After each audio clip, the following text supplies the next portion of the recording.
2 ans à construire des claviers magnétiques de plus en plus chers sans jamais être réellement satisfait. Je crois que j'ai enfin trouvé mon bonheur avec un clavier qui va lier les performances du magnétique, le confort du mécanique et surtout un budget qui va te faire plaisir au portefeuille. Ce clavier, c'est le Tiger Light Gaming HE, mais qu'est-ce qu'il a de si spécial au final pour que je le préfère à mes builds à plus de 400 €? Et ben on va voir ça ensemble. Premier point, ça va être la customisation et en dehors des 5 cases déjà disponibles sur le site Delta Keko, d'ailleurs Delta Keko qui m'ont gentiment envoyé le clavier et en plus de ça qui vous offre un code promo de 3% qui n'est d'autre que Corly 3, donc il va te permettre d'avoir 3% sur toute ta commande et franchement on va pas se mentir, acheter sur un shop français, avoir une livraison rapide et pas être obligé de se manger les frais de douane des différents shops qu'on retrouve à l'international, et bah ça fait plutôt plaisir. Eh bien tu vas avoir le choix d'upgrade vers des cases en aluminium comme par exemple la KBD8X MK3 disponible chez Kepdifan ou encore la Frog TKL ou la F1 8X V2 disponible chez Genworks qui vont te permettre en gardant bien sûr la même base d'avoir un clavier beaucoup plus haut de gamme sans avoir besoin de redépenser dans un build complet.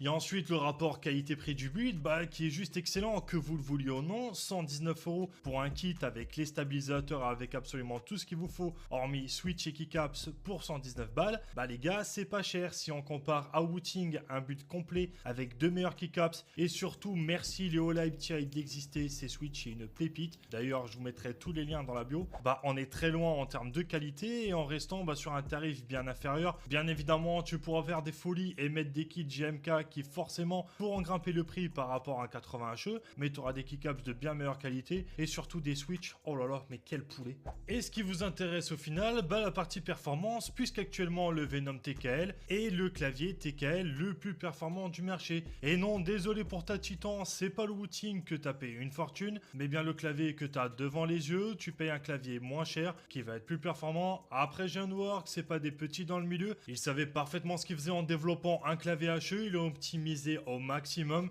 et tu te retrouves avec un clavier avec un tarif abordable et les meilleures performances du marché à moins de 200 € sur un clavier custom complet. Petit tips pour rendre le son un peu plus grave, achète un rouleau de scotch de peintre à Action, tu vas en avoir pour 1 € et tu vas venir mettre plusieurs couches sur l'arrière de ton PCB, ça va rendre en fait le son plus grave dans ta case. Donc pour ceux qui veulent avoir un rendu sonore un petit peu plus grave dans leur build, vous mettez ça, et pour ceux qui veulent avoir quelque chose de plus claquant, ne mettez aucune mousse dans le clavier, le rendu sera quand même très bien. Sur ce, moi je te laisse avec le sound test et oublie pas que si le matos t'intéresse, je t'ai mis tous les liens dans la bio.